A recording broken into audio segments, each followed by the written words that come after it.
En ce temps-là, Jésus disait: Malheureux êtes-vous, scribes et pharisiens hypocrites, parce que vous fermez à clé le royaume des cieux devant les hommes.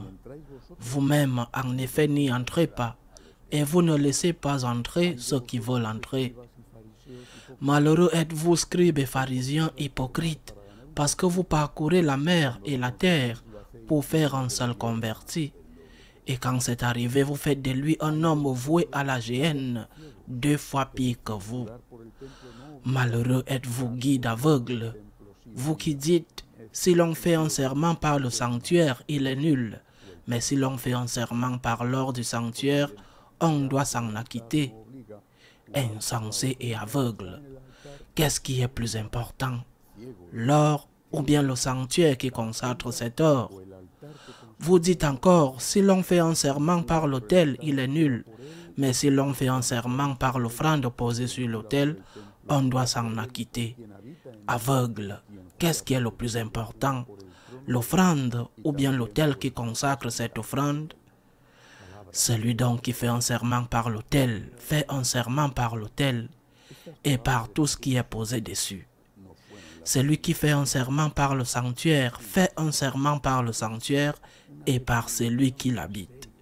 Et celui qui fait un serment par le ciel, fait un serment par le trône de Dieu et par celui qui siège sur ce trône. Acclamons la parole de Dieu. Ces paroles de Jésus, elles n'étaient pas les seules. Elles sont dures. C'est une grave récrimination contre les guides spirituels du peuple d'Israël de cette époque, et l'essentiel de cette critique est contenu dans le mot hypocrite. Scribes et pharisiens hypocrites. L'hypocrite est celui qui prétend être quelque chose qu'il n'est pas, ou qui enseigne quelque chose en quoi il ne croit pas, ou qui pratique autre chose que ce qu'il enseigne. Mais dans ce cas, Jésus leur dit: il n'entre pas, il se réfère au ciel, ni laisse entrer. Certains ont interprété cela comme signifiant que ce qui doit être fait est d'éliminer tout sentiment de culpabilité afin que chacun puisse entrer au ciel. Je me souviens qu'à une occasion, Benoît XVI a fait remarquer que lorsqu'il était étudiant en théologie, donc bien des années avant le Concile Vatican II, il avait un professeur. Il se préparait déjà alors le soi-disant esprit du concile. Il avait un enseignant qui disait que s'il n'y avait pas de péché, lorsqu'une personne ignorait que quelque chose était un péché, il y a 3 conditions pour le péché et l'une d'elles est que la personne sait que ce qu'elle fait est mal. S'il n'y avait pas de péché, s'il n'y avait aucune connaissance, ce qu'il fallait faire pour que les gens ne pêchent pas était de ne pas enseigner. Si une personne ne sait pas que tuer est mal, il peut tuer. Ce sera un crime, mais il ne pêche pas. S'il ne sait pas que voler est mal, il peut voler.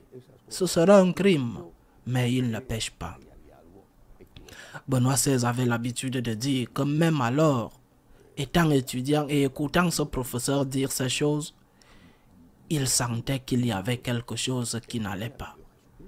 Parce que dans ce premier cas, ce n'était pas seulement inutile, mais aussi négatif, mauvais que Jésus-Christ soit venu. Car si Jésus-Christ nous enseigne à distinguer le bien du mal, ce que le Seigneur aurait dû faire, c'était de rester dans son ciel confortable, placide et lointain, et de ne pas venir nous apprendre à distinguer ce qui est bien et ce qui est mal.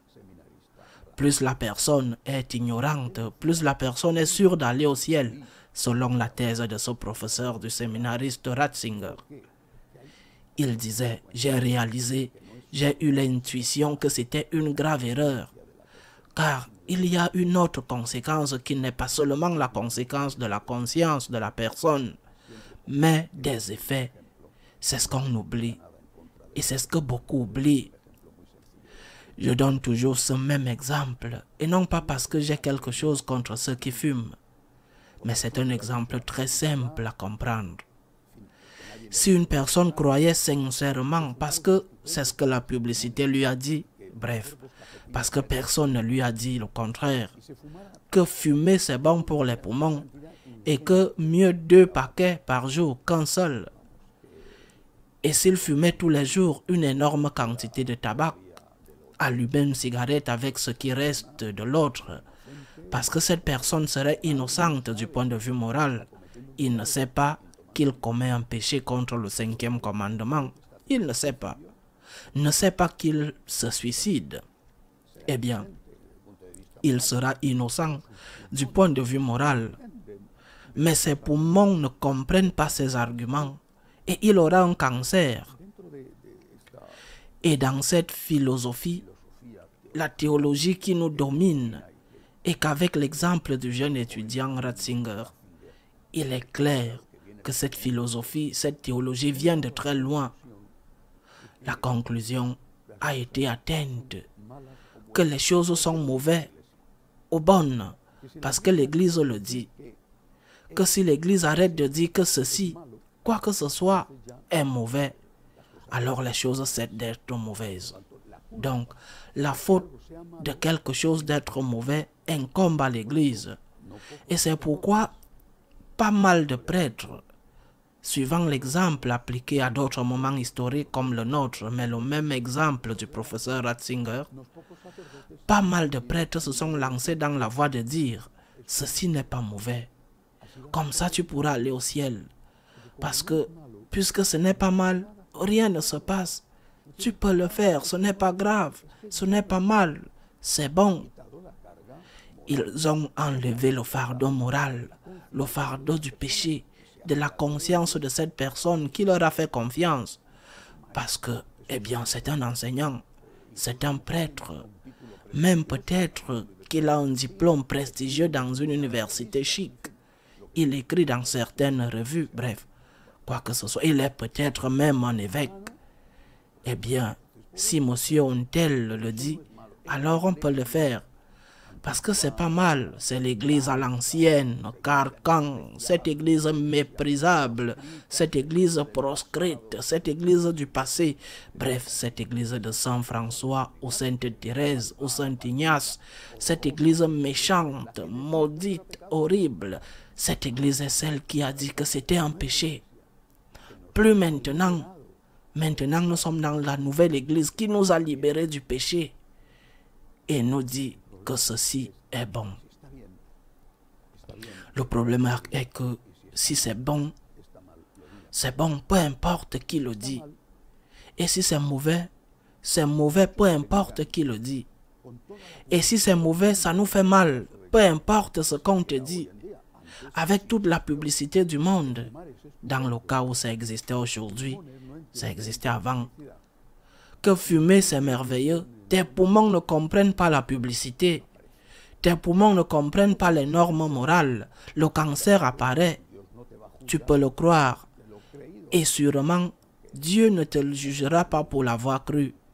Cependant, peut-être as-tu assez de lumière dans ta tête pour réaliser qu'on te trompe et que tu te laisses tromper parce que tu aimes fumer. Mais dans le cas où tu es innocent, d'accord, Dieu ne va pas te dire « tu t'es suicidé », mais tes poumons génèrent le cancer. Là est le problème. Le mal n'est pas seulement le mal en soi, peu importe ce que l'Église enseigne ou pas. C'est que le mal fait du mal. C'est ce que nous ne réalisons pas. Le mal blesse et blesse la victime du mal et blesse celui qui pratique le mal. Et beaucoup de fois, c'est la propre victime parce qu'il se fait du mal à lui-même.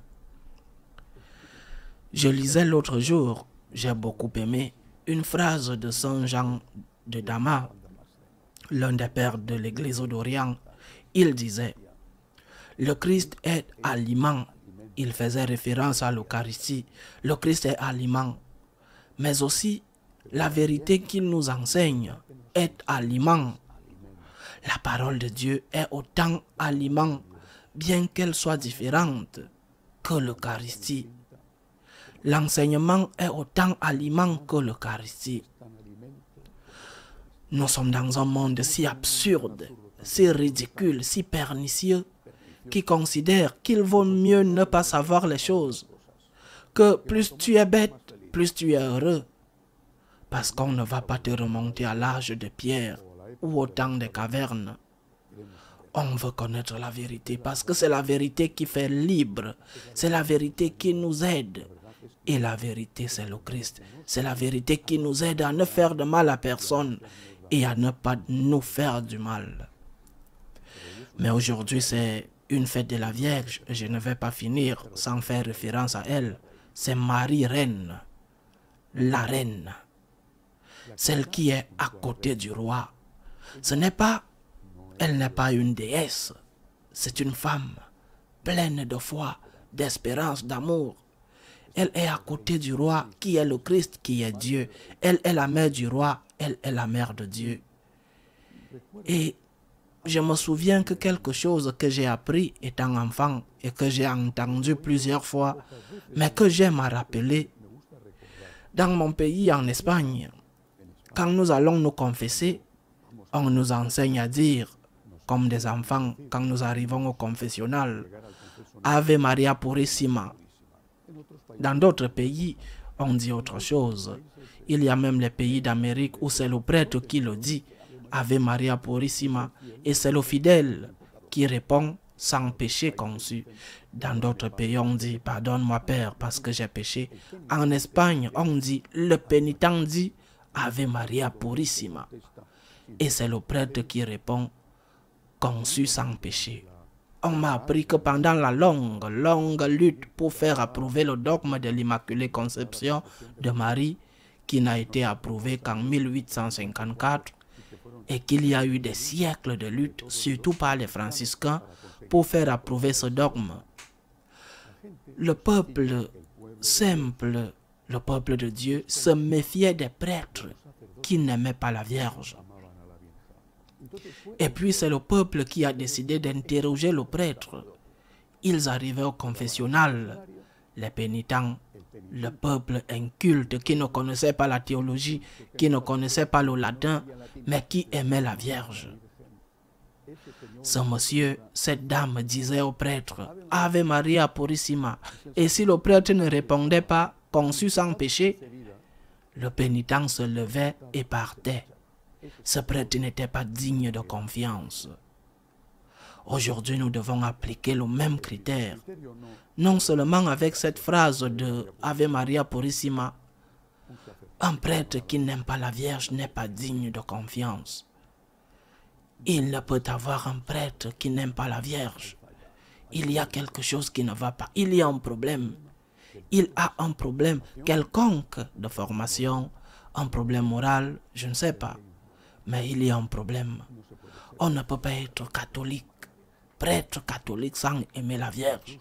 On ne peut pas. Je dirais même sans l'aimer passionnément. Et le peuple de Dieu a des raisons suffisantes de s'en méfier comme faisaient mes prédécesseurs dans cette Espagne catholique il y a des siècles. Nous examinons le prêtre Ave Maria Purissima. S'il ne répond pas, conçu sans péché, pardonne-moi mon Père, mais j'ai perdu le désir de me confesser et je vais ailleurs. Les prêtres sont là pour nous amener au ciel. Nous devons être des ponts qui amènent les gens au ciel. Et si nous n'avons pas la Vierge comme reine, nous ne pourrons pas avoir Jésus comme roi.